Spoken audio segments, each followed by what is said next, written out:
আসসালামু আলাইকুম রহমতুল্লাহি ওবরকাতুহু। সম্মানিত দর্শক, আজকের এই ভিডিওতে ডক্টর মোহাম্মদ ইউনূস সম্পর্কে কথা বলবো। তবে নিশ্চিত যে তার বিষয়ে কোনো নেতিবাচক কথা বলবো না। তিনি ক্ষমতা আসার পর থেকে তার অনেক কর্মকাণ্ডের সমালোচনা করেছি আর অনেক ভালো কাজের প্রশংসা করেছি। কিন্তু আমাদের দেশের যে পরিবেশ এবং প্রকৃতি, সেটা হলো মানুষের যখন ক্ষমতা থাকে তখন কেউ তার সমালোচনা করে না।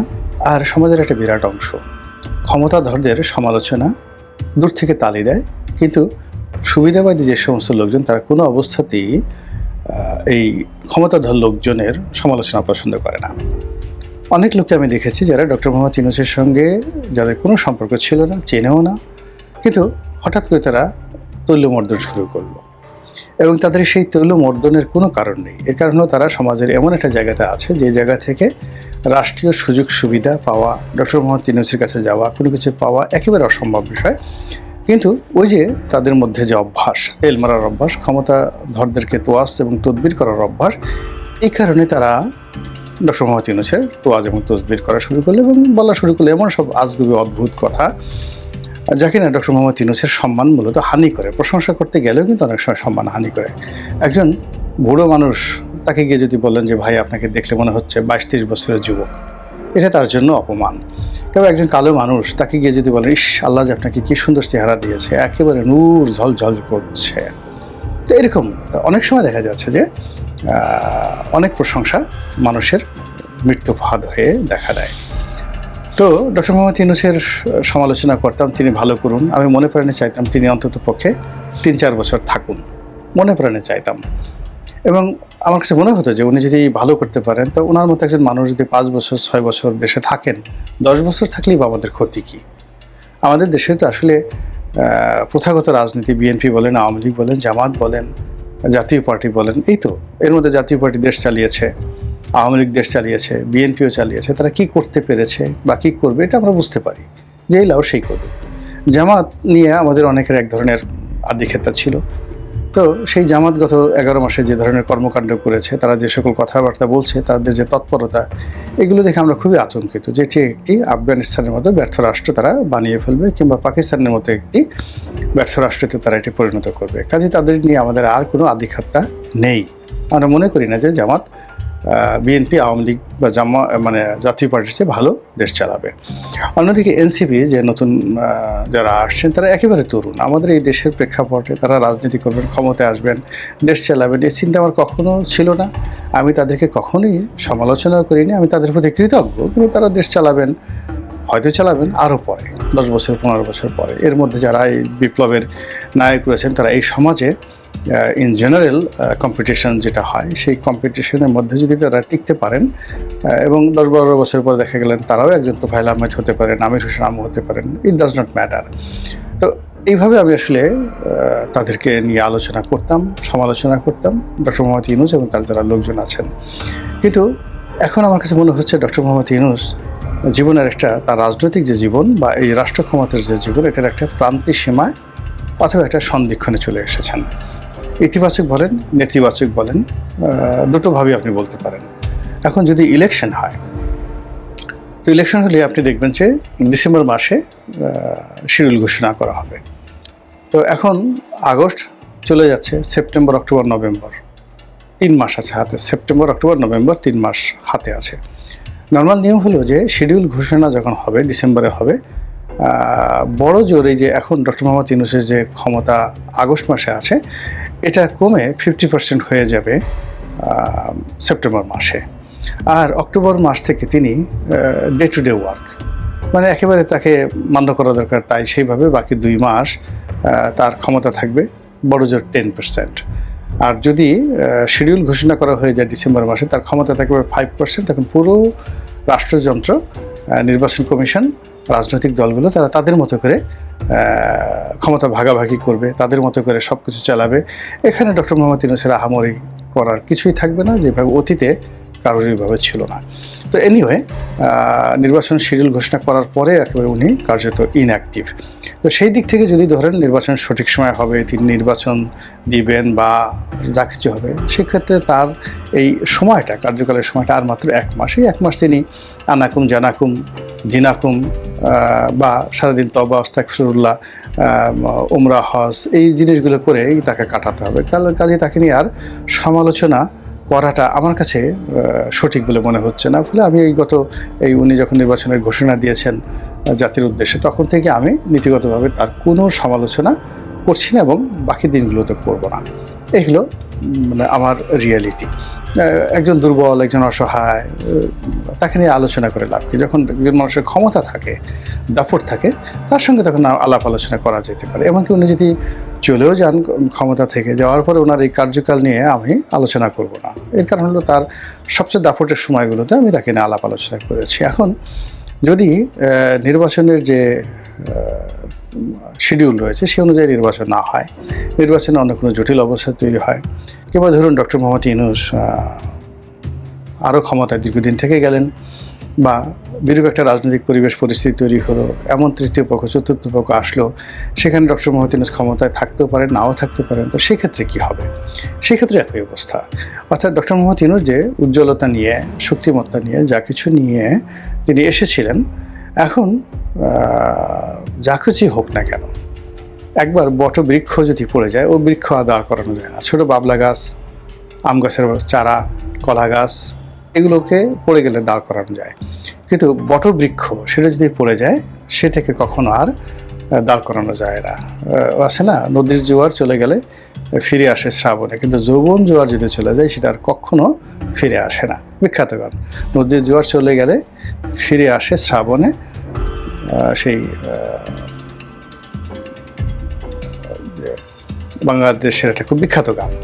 তো কিন্তু যৌবন জোয়ার চলে গেলে ফিরে আসে না। একইভাবে রাষ্ট্র ক্ষমতা এমন একটা জিনিস, এটা একবার হাত থেকে ফসকে গেলে মারাত্মক যুদ্ধ ছাড়া, মধ্যযুগে যুদ্ধ করে ফিরে আসতে হতো, কিন্তু এখন আসলে যুদ্ধ তো সম্ভব নয়।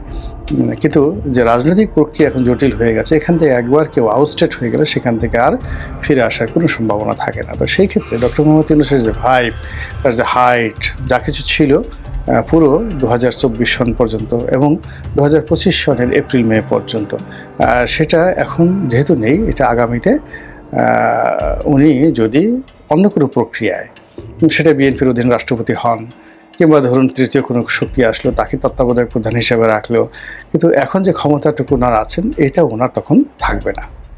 তো কাজেই এখানে যে কথাটা হলো সেটা হলো ওনার বিদায়, ওনাকে যেতে হবে। তো ওনাকে যদি যেতে হয়, সেইভাবে যেতে পারেন। উনি ক্ষমতা থেকে নির্বাচনের পরে ক্ষমতা হস্তান্তর করে উনি গেলেন, অথবা ক্ষমতায় থেকেই উনি গেলেন, ক্ষমতা ধরা অবস্থায় উনি আল্লাহর ডাকে সাড়া দিলেন, বা আরও 5 বছর পরে তিনি চলে গেলেন, কিন্তু তার সেই জৌলস আর ফিরে আসবে না। তো সেক্ষেত্রে তার জীবনটা কেমন হবে? এখানে আমরা গ্রিক ম্যাথোলজি, প্রাচীন গ্রিসের অনেক সুন্দর সুন্দর গল্প রয়েছে, যেগুলোকে ম্যাথোলজি বলা হয়, কাল্পনিক গল্প, খুব শুনতে মজা লাগে। সেখানে প্রেম আছে, ভালোবাসা আছে, ক্ষমতা আছে, ট্র্যাজেডি আছে, কমেডি আছে, অনেক হাস্যকর ঘটনা রয়েছে, অনেক বিয়োগাত্মক ঘটনা রয়েছে। তো গ্রিক ম্যাথোলজিতে যেভাবে ট্র্যাজেডি রয়েছে, একইভাবে ইংলিশ লিটারেচারেও সেই, আমরা হ্যামলেটের কথা বলি, ম্যাকবেথের কথা বলি, ট্র্যাজেডি বলতে মানে মারাত্মক ট্র্যাজেডি। আমাদের বাংলাদেশের সাহিত্যে একটা সময় ট্র্যাজেডি ছিল না, কিন্তু ইদানিং সে অনেক ট্র্যাজেডিক গল্প চলে আসে। তো সেই দিক থেকে ডক্টর মোহাম্মদ ইউনূসের জীবন কি ভয়ঙ্কর একটা ট্র্যাজেডি হবে, নাকি আনন্দ রসে পরিপূর্ণ একটি কমেডি হবে, নাকি কমেডি অফ এরর হবে? এই বিষয়গুলো আল্লাহ ভালো জানেন, কিন্তু আমি কতগুলো ঐতিহাসিক সূত্র বলবো, তারপরে একটা ঐতিহাসিক কাহিনী বলে আজকের এই ভিডিওটি শেষ করব খুব সংক্ষেপে। ঐতিহাসিক সূত্র হলো যে, সারা জীবন যারা খুব ভালো থাকে, সুনাম সুখ্যাতি থাকে, তো এই মানুষগুলো মৃত্যুর আগে তাদের দুটো পরিণতি হয়। সেটি হলো, তাদের দিন যত যায়, বার্ধক্য অবস্থা, তাদের মান সম্মান মর্যাদা বাড়তে থাকে, তাদের চেহারা সুরত আচরণে নূরের ঝিল্লতি বাড়তে থাকে, এবং ওইভাবে তারা আল্লাহর ডাকে সাড়া দিয়ে চলে যায়। এদেরকে সফলতম মানুষ বলা হয়। আবার কিছু মানুষের রয়েছে সারা জীবন লাঞ্ছিত, অপমানিত, কষ্ট, দুঃখ, কষ্ট, বেদনা, কিন্তু মৃত্যুর আগে এমন কতগুলো ঘটনা আল্লাহ রাব্বুল আলামিন ঘটিয়ে দেন যে তিনি এই পৃথিবীতে অমরত্ব লাভ করেন এবং কিয়ামত পর্যন্ত সেই সমস্ত মানুষকে আমরা স্মরণ করি। আপনি চিন্তা করেন একজন ক্ষুদিরাম বসু বা একজন সূর্য সেন, আমরা কি তাদেরকে ভুলতে পারবো? সালাম, রফিক, বরকত, জব্বারকে কি আমরা কখনো ভুলতে পারবো? অথচ তাদের কর্মজীবন কোনোটাই আসলে ডক্টর মোহাম্মদ ইউনূসের মতো এরকম বর্ণাঢ্য ছিল না, কিন্তু জীবনের প্রয়োজনে এমন একটা ঘটনা আল্লাহ রাব্বুল আলামিন ঘটিয়ে দিয়েছে যে এখন আমরা সবাই তাদেরকে দোয়ার উপলক্ষ মনে করি। আবার অন্যদিকে যদি আপনি আবু জেহেলের কথা চিন্তা করেন, মীর জাফরের কথা চিন্তা করেন, আমাদের বাংলাদেশের খন্দকার মুশতাকের কথা চিন্তা করেন, এরা তাদের সমাজে জীবনকালের সবচেয়ে অভিজাত পরিবারের সন্তান ছিলেন। আবু জেহেল, তার নাম ছিল আবুল হাকাম, আরবের সবচেয়ে অভিজাত, সবচেয়ে ধনী, সবচেয়ে জ্ঞানী, সবচেয়ে বীর, কিন্তু তার মৃত্যু হয়েছে আবু জেহেল রূপে, মূর্খদের পিতা। মির্জাফর আলী খান, নবাব আলীবর্দী খান এর নিকটাত্মীয়, নবাব পরিবারের সন্তান, এবং সিরাজের যখন জন্ম হয় নাই তখন থেকে তিনি সেনাপতি। এখন দেখুন জীবনের একটা পর্যায়ে এসে তাকে মির্জাফর হয়ে মরতে হলে। একইভাবে খন্দকার মোশতাক, আমাদের কুমিল্লাতে সবচেয়ে অভিজাত পরিবারের সন্তান, তার বাবা একজন নাম করা ওলি আল্লাহ ছিলেন। তিনি ওই ব্রিটিশ জমানাতে বিএ এলএলবি, ওই সময়টাতে বিএ এলএলবি পাশ করা মানে বাংলাদেশে লাখে একজন না 10 লাখেও একজন লোক ছিল না বিএ এলএলবি। আমরা এখন নর্মালি কেউ বিএ পাশ করলে, ইভেন কেউ যদি আইএ পাশ করে তো সে চেয়ারম্যানিতে দাঁড়াতো। জনাব Abdul Gafur IA, BCom, BA, তো সেখানে বিএ এলএলবি ব্রিটিশ জমানাতে কুমিল্লার একটা পরিবার থেকে। এবং আপনি যদি তার ইংরেজি দেখেন, তার স্মার্টনেস দেখেন, তার বক্তব্য দেখেন, টু দি পয়েন্ট। আওয়ামী লীগে 1954 থেকে একেবারে 1975 পর্যন্ত তার মতো স্মার্ট লোক কেউ ছিল না। হি ওয়াজ এ স্মার্টেস্ট ইন অল রেসপেক্ট। আমরা এখন যেহেতু তিনি ভিলেন হয়ে গেছেন তার অনেক কথা বলি, কিন্তু আমরা জাতীয় সাইড নেতা বলি, অন্যান্য বড় বড় নেতার কথা বলি, কিন্তু ওনার যে ক্যারিশমা, তার যে ব্যক্তিত্ব, তার যে আভিজাত্য, তার যে চিন্তা চেতনা, তার যে কর্ম এত প্রোগ্রেসিভ ছিল যে 1954 যখন আওয়ামী লীগের কমিটি গঠন করা হলো বা 53-তে গঠন করা হলো, তিনি আওয়ামী লীগের জয়েন্ট সেক্রেটারি ছিলেন ওই সময়টাতে। তো এনিওয়ে বঙ্গবন্ধুর সঙ্গে তার বন্ধুত্ব ছিল, কিন্তু বঙ্গবন্ধু হওয়ার পরে যখন রাষ্ট্রপ্রধান হলেন তখন তিনি মানে ওই পর্যায়ে চলে গেছেন। কিন্তু আগ পর্যন্ত আওয়ামী লীগের মধ্যে খুব অল্প কয়েকজন অভিজাত লোক ছিলেন। আমাদের ফরিদপুরের ঠ্যাঙ্গামারির আব্দুল হামিদ চৌধুরী ছিলেন, এখানে যাকে বলা হয় এই খন্দকার মোশতাক ছিলেন। এরা সত্যিকার একটা অভিজাত, অ্যারিস্টোক্র্যাট। আর বাকি যারা দেখেন তারা মধ্যবিত্ত। আপনি দেখেন যে আমরা তাজউদ্দিনকে নিয়ে এত কথাবার্তা বলি, একজন সাধারণ নিম্ন মধ্যবিত্ত পরিবারের সন্তান গাজীপুরে। আমরা সৈয়দ আশরাফের বাবা সৈয়দ নজরুল ইসলাম, এই যে স্কুল টিচার। আপনি ক্যাপ্টেন মনসুর সাহেবকে বলি, একেবারে গিয়ে দেখেন ক্যাপ্টেন মনসুরের আগের কোনো জেনারেশন আপনি কোনো খোঁজ খবর পাবেন না। হ্যাঁ, কামরুজ্জামান সাহেব যেটা ছিলেন উত্তরবঙ্গে, ওই যে লিটন, মেয়র লিটন ওনার বাবা, তো তাদের পরিবার এই কয়েকজনের মধ্যে তুলনামূলকভাবে ভালো, কিন্তু খন্দকার মোশতাকের পর্যায়ে নয়। তো সেই মোশতাক কী হলো, জীবনের শেষ প্রান্তে এসে তিনি ভিলেন হয়ে গেলেন। এখন ডক্টর মোহাম্মদ ইউনূসের যে সুনাম সুখ্যাতি সারা দুনিয়া তিনি তছনছ করেছেন, তছনছ বলতে পজিটিভ অর্থে। তিনি যেখানে গেছেন সম্মানের ডালি তার জন্য ছিল, তিনি যেখানে গেছেন সব হিসাব উল্টে গেছে। ফুটবলের মাঠে তিনি কিংবদন্তি, ক্রিকেটের মাঠে তিনি কিংবদন্তি, তিনি যেখানে গেছেন সেখানে আলোকিত করেছেন এবং তাকে মানে কেউ আপ্যায়ন করে তার সাথে কথা বলে যে কোনো মানুষ সম্মানিত বোধ করত। তো সেই মানুষটি আমাদের এই সিংহাসনে বসেছেন, আমাদের এই সিংহাসনটাকে তিনি সম্মানিত করেছেন। Doctor Mohammad Yunus our chief adviser, এটা আমাদের একটা গর্বের বিষয় ছিল। তো তার এই কালে মানে দীর্ঘ সময়টাতে তিনি চেষ্টা করেছেন নানা রকম, এগুলো নিয়ে মূল্যায়ন হবে আরও অনেক পরে, কিন্তু আলটিমেটলি তিনি যখন যাবেন তখন সেটা কেমন হবে, ভালো হবে, ট্র্যাজেডি হবে নাকি মানে কমেডি হবে। আমি শুধু একটা জিনিস বলি যে আল্লাহ তার যে গোপন কর্ম, এই গোপন কর্ম যদি ভালো হয় এবং তার যদি চিন্তার জগৎটি যদি স্বচ্ছ হয়, তার তিরোধান, ক্ষমতা থেকে তার বিদায়, সব কিছু হবে সম্মানজনক। দুটো কারণ, অর্থাৎ গোপন কর্ম, গোপনে যে কর্ম করেন সেই কর্মের মধ্যে সততা থাকতে হবে, আর যদি তার গোপন কর্ম, পার্সোনাল লাইফ,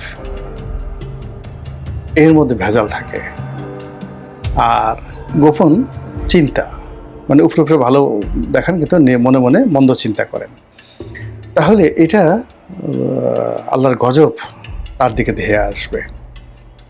সেক্ষেত্রে খুবই মারাত্মক হবে এই কারণে যে তিনি জমিনে ভালো মানুষের যে সম্মান নিয়েছেন, তো সেই সম্মান নেওয়ার পরে কিন্তু মনে মনে তিনি সম্মানজনক চিন্তা করেননি। তিনি সমাজে এমন একটা জায়গাতে চলে গেছেন যে সেখানে বসে তার গোপন যে কর্ম, সেই কর্মের মধ্যে অশ্লীলতা, অশ্রাব্যতা, বেআইনি কর্ম কিছু যদি থাকে, সেটা চ্যালেঞ্জ করার মতো শক্তি এই সমাজের ছিল না। ফলে সমাজে যারা বড় মানুষ, তাদের গোপন কর্ম খারাপ হলে আল্লাহ গোসায় থরথর করে কাঁপতে থাকে। তো সেক্ষেত্রে যদি তার সেই জিনিসগুলো থাকে, একান্ত তার ব্যক্তিগত, এটা তিনি ছাড়া এবং তার আল্লাহ ছাড়া কেউ জানেন, আর তার মন্দ কর্মে যারা সঙ্গী তারা, কিন্তু তার চিন্তার ব্যাপারে তিনি এবং আল্লাহ ছাড়া কেউ জানেন না। সেক্ষেত্রে দেখা যাচ্ছে তার সারা জীবনের অর্জন, সকল প্রাপ্তি, সকল সম্মান, সব কিছু ধূলিসাৎ হয়ে যাবে তার প্রস্থানের মাধ্যমে। কোনটা হবে তার জন্য?